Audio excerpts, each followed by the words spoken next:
મુખ્યમંત્રી ભૂપેન્દ્ર પટેલે આદિવાસી લોકો માટે એક મોટું નિવેદન સામે આવ્યું છે અને તેમના વિસ્તારમાં જે પ્રકારે વડાપ્રધાન નરેન્દ્ર મોદીએ કામ કર્યા છે તે મામલે તેમણે શું કહ્યું છે તેને લઈને જ વાત કરવી છે।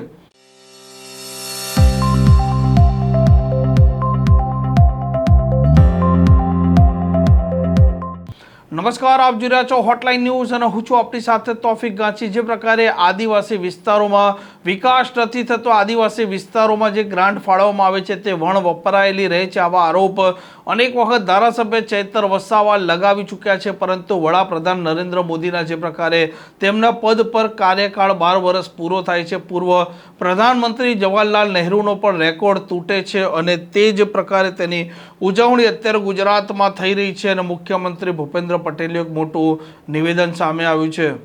આદરણીય શ્રી મોદી સાહેબે આદિવાસી સમાજનું હર હંમેશ ગૌરવ કર્યું છે। તેમના માર્ગદર્શન અને નેતૃત્વમાં ભગવાન બિરસા મુંડાની 150મી જન્મ જયંતિ વર્ષની ભવ્ય ઉજવણી દેશભરમાં થઈ। ભગવાન બિરસા મુંડા ધરતી આંબા જનજાતીય ગામ ઉત્કર્ષ અભિયાન અંતર્ગત 33,000 ગામોમાં 5 કરોડથી વધુ આદિજાતિઓના વિકાસ પર ફોકસ કર્યું છે। પીએમ જનમન અંતર્ગત 24,000 કરોડથી વધુના રોકાણથી 75 વિશેષ આદિમ જૂથના વિકાસની યોજના આપી છે।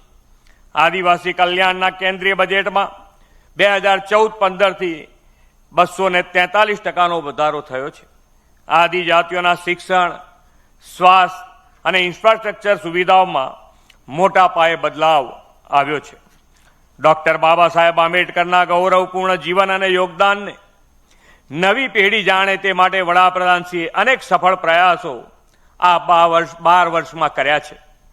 વડાપ્રધાનશ્રીની પ્રેરણાથી 26મી નવેમ્બરને બંધારણ દિવસ તરીકે જાહેર કરીને બાબા સાહેબના બંધારણના યોગદાનને રાષ્ટ્રીય ચેતનામાં સ્થાન આપ્યું છે। ડિજિટલ પેમેન્ટ અને ફાઇનાન્શિયલ ઇન્ક્લુઝિવને પ્રોત્સાહન આપતા તેમના માનમાં ભીમ એપ લોન્ચ કરવામાં આવી છે। શ્રી મોદી સાહેબે બાબા સાહેબ સાથે સંકળાયેલા 5 મુખ્ય સ્થળો જન્મભૂમિ, ચૈતન્ય ભૂમિ, શિક્ષા ભૂમિ, દીક્ષા ભૂમિ અને મહાપરિનિર્વાણ ભૂમિને પંચતીર્થની ઓળખ આપીને તેનો વિકાસ કર્યો છે।